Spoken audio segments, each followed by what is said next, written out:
오늘도 현실적인 소액 결제 이야기, 바람돌이의 금융 토크입니다. 이상하게 돈 걱정은 꼭 밤에 더 커집니다. 낮에는 괜찮은 척하다가도 누워서 휴대폰 보다 보면 갑자기 현실이 확 몰려오거든요.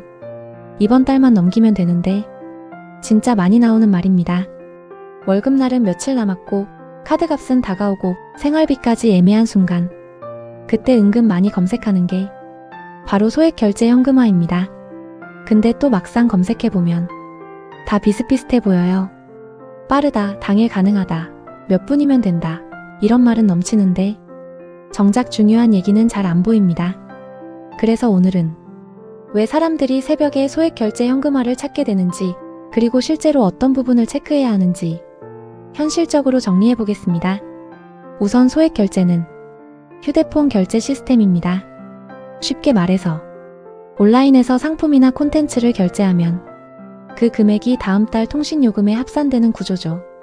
국내에서는 보통 SKT, KT, LG, U 같은 통신사를 통해 일정 한도 안에서 사용 가능합니다.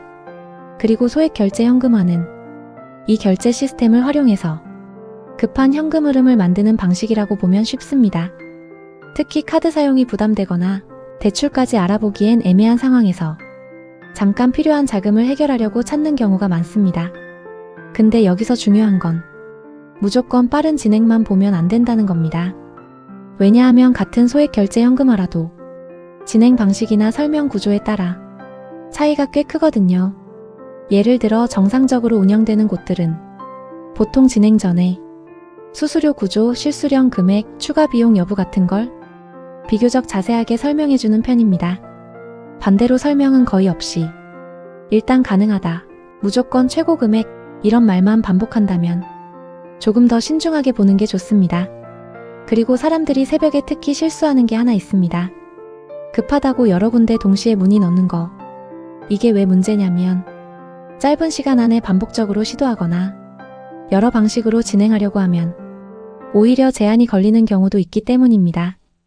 특히 소액 결제 시스템은 단순 한도만 보는 게 아니라 이용 패턴이나 정책도 같이 보기 때문에 무리하게 반복 시도하는 건 오히려 좋지 않을 수 있습니다.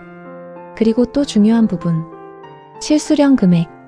광고만 보면 엄청 높아 보이는데 막상 진행해보면 추가 비용이나 수수료 때문에 생각했던 금액과 차이 나는 경우도 있거든요. 그래서 중요한 건 결국 실제로 얼마가 들어오는지입니다. 그리고 꼭 기억해야 할 부분, 소액 결제는 결국 다음 달 통신요금으로 돌아옵니다.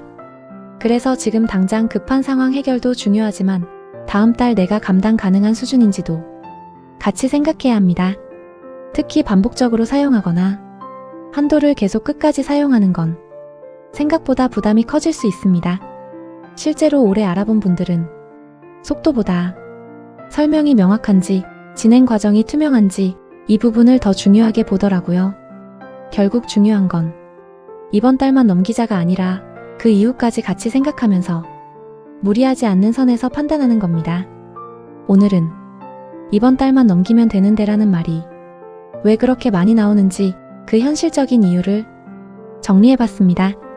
다음 영상에서는 소액 결제 한도는 남아있는데 결제가 막히는 이유도 쉽게 풀어보겠습니다. 오늘도 현실적인 소액 결제 이야기, 바람돌이의 금융 토크였습니다.